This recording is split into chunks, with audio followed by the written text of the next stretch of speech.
अब बात अगर खुल गई है, अगर हमें जूते लगने शुरू हो गए हैं लोगों की बेवकूफ़ी की वजह।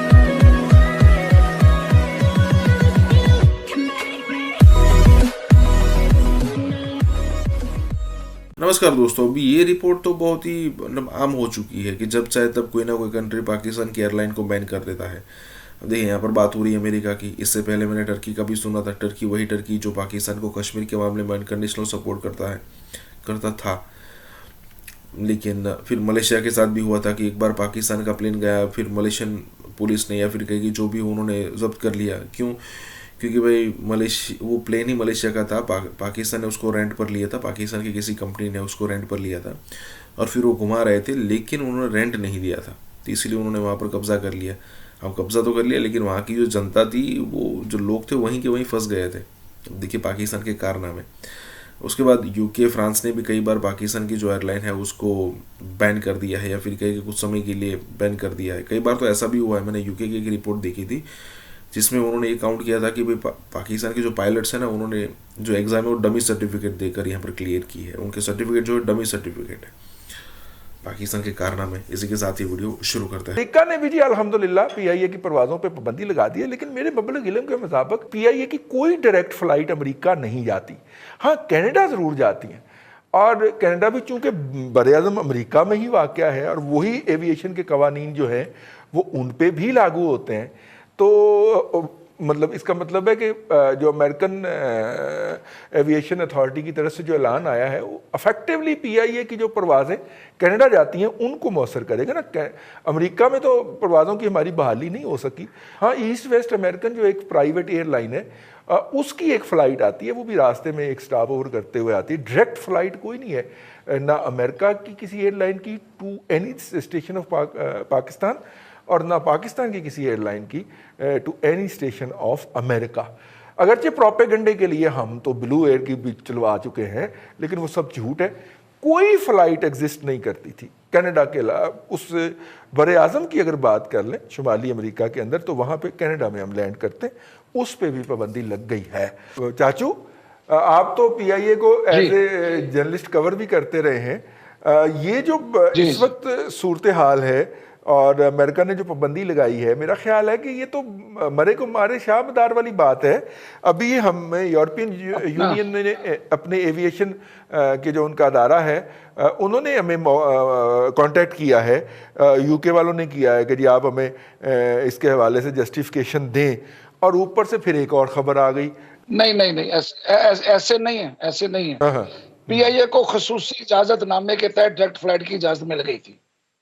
अच्छा। और उसके बाद चंद फ्लाइटें कई भी हैं, और ये इसी दौर में भी पिछले महीने हुआ है ऐसा। ये ऐसे नहीं था, खसूसी इजाजतनामा जारी हुआ था। ये फिर रिसेंटली कोई डेवलपमेंट होगी?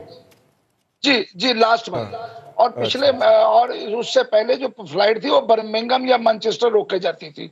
बर्तानिया में एक स्टॉप ओवर होता था जहां पे दोबारा इमिग्रेशन होती थी, उसके बाद फ्लाइट जाया करती थी। अब मसला ये है कि किसी बदकिस्मत ने, मैं उसको बदकिस्मत कहूंगा, कि पाकिस्तान का इतना बड़ा नुकसान कर दिया है। इन जनाब में वजीर हवाबाजी ने एक बयान दे के, देखें ये कोई इंक्वायरी आज की नहीं चल रही, ये बहुत पहले की चल रही थी। अब सूरत हाल ये है कि आप अंदाजा ये लगाएं, एमिरेट्स ने पाकिस्तान से अपनी फ्लाइटें जो थी वो 3 जुलाई तक बैन लगाया था। 3 जुलाई को उन्होंने उस पर सोचना था, लेकिन जैसे ही यूरोप ने पाबंदी लगाई पाकिस्तान पे, उन्होंने 1 जुलाई से अपनी परवाजें खोल दी हैं। इस वक्त पाकिस्तान से तमाम पैसा और मुसाफिर एमिरेट्स उठा रही है, दुबई एयर उठा रहा है, कतर उठाएगी, तुर्की उठाएगी, सऊदीया उठा रही है। जो पाकिस्तान का जो फॉरेन एक्सचेंज आता था पीआईए को, वो सारे का सारा गैर मुल्की के पास जा रहा है, बजाय उल्टा पाकिस्तान को मिलने के पाकिस्तान से डॉलर जा रहा है। ये जिसने भी ये तबाही की है ना, बहुत बड़ा जुल्म किया है, ये बहुत बड़ा जुल्म है। इस टाइम पे ऐसा करना नहीं चाहिए था। चाचू, आपको मेरे से ज्यादा पता है कि ये फ्लाइट्स बढ़ाने की या कम करने की इजाजत सिविल एविएशन देता है। और सिविल एविएशन के अंदर देगें बट रही हैं इस वक्त, जितने के उन्होंने जिस बुनियाद के ऊपर जितने के पैसे लेके मुबैना तौर पे कहा जा रहा है कि वहाँ पे उनकी नस्लें संवर गई हैं, क्योंकि इन एयरलाइन ने जिन्होंने अरबों रुपया कमाना होता है उन्हें करोड़ों रुपया देने के अंदर तो कोई मसला नहीं ना होगा जी सर, ठीक है। और रज़ी साहब, और आप उस बंदे को भी जानते हैं जो बताऊं, सिविल एविएशन के उस बंदे को भी जानते हैं जिसका 8 कनाल का घर जो है वो घोड़ा गली में तैयार हो रहा है। सर जी 1996 में पायलट भर्ती हुए थे, मैंने बात की PIA के अंदर, उन्होंने कहा कि जी 40 लाख एक पायलट का लेके वो जो एक बैच आया था, इस वक्त पहलपा की क्यादत भी उसी बैच में से है। ये सबसे बड़ी बोन ऑफ कंटेंशन है। हमेशा से हर फसाद के अंदर, हर हादसे के अंदर 96 का बैच निकलता है। इनके अलावा कभी किसी बैच में से, कभी किसी इंडक्शन में से कोई प्रॉब्लम नहीं हुआ। ये वो गलत कार हैं लोग जो 1996 का बैच आया था और सबसे बड़ा बैच था, कोई 80 के करीब पायलट थे शायद। तो सर इस तरफ किसी का ध्यान नहीं जा रहा, आपकी पार्टी पे इल्जाम आ रहा। बात तो यह है रजी, मेरी पार्टी तो आप हो या बट्टी बैठा हुआ है। दूसरी बात मैं ये अर्ज करूं, आपने बड़ा अच्छा नुक्ता उठाया कि 1996 में पीपल्स पार्टी, मैं पूरा खुल के बात करता हूं, अभी शहाबुद्दीन साहब ने तो कहा ना फलां बंदे का नाम ले तो अच्छा नहीं लगता, मुझे नहीं समझ, मुझे फिर सहाफत ही नहीं आती शायद।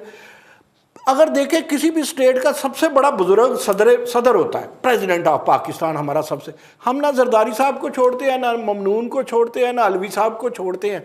वो कौन से दाता साहब की शान में गुस्ताखी नहीं कर सकते। कौन से दाता साहब हैं जिन्हें आप छोड़ रहे हैं, सोशल मीडिया पे आपकी मां बहन एक करते हैं, जिनका घर भी आपने जो है ना वो घोड़ा गली में बना दिया, कोई घोड़े शाह से बनाया नहीं 8 कनाल का, तो आप उनका नाम भी नहीं लेते। हाय मैं सदके जाऊं आप दोनों के, आप दोनों बड़े जर्नलिस्ट हैं। अगली बात देखें, 96 में 80 पायलट आए, ओके, कहा ये जा रहा है मुबैना अब मान लिया, अब है 2020, गोया 24 साल हो गए।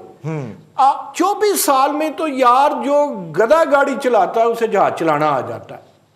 अच्छा, फिर अगर जिस चीज का रजी आपको पता है कि उसमें 2 नंबर लोग थे, देखिए इतनी हुकूमतें आई, इतनी हुकूमतें गईं, इतना गैर जिम्मेदाराना बयान किसी ने नहीं दिया। देखिए अगर वो कहते हैं ना अपने पार्लिमानी सेक्रेटरी को, लेकिन सर कमाल देखो अपनी डिग्री भी जाली है मसूफ दी। वो हमने उनकी डिग्री की तो बात ही नहीं कर, आपको पता है हमने पूरा प्रोग्राम कर लिया था। देखिए अर्ज ये है कि आप माइंड ना कीजिएगा, ख्वाजा आसिफ हों या पीपल्स पार्टी के पटेल हों या मुराद सईद हों या सरवर खान जैसे कौमी असम्बली में जब बात करते हैं और गैर जिम्मेदाराना करते हैं, उसकी गूंज पूरी दुनिया में जाती है। आपका अमेरिका PIA जाता है या नहीं जाता, लेकिन पूरी दुनिया को इस खबर से, पहले तो ये PIA का जो इनका तर्जुमान है या जो मिनिस्ट्री का तर्जुमान है, अभी तक वो इसके मुतल्लिक बात ही नहीं सामने लाया कि भाई ये झूठ है। ये पड़े हुए हैं कि कराची वाली JIT जो है, जो हुकूमत सिंध ने दी है, वो झूठ है। उन्होंने ये अमेरिका वाली खबर पे गौर ही नहीं किया कि ये भी झूठ है।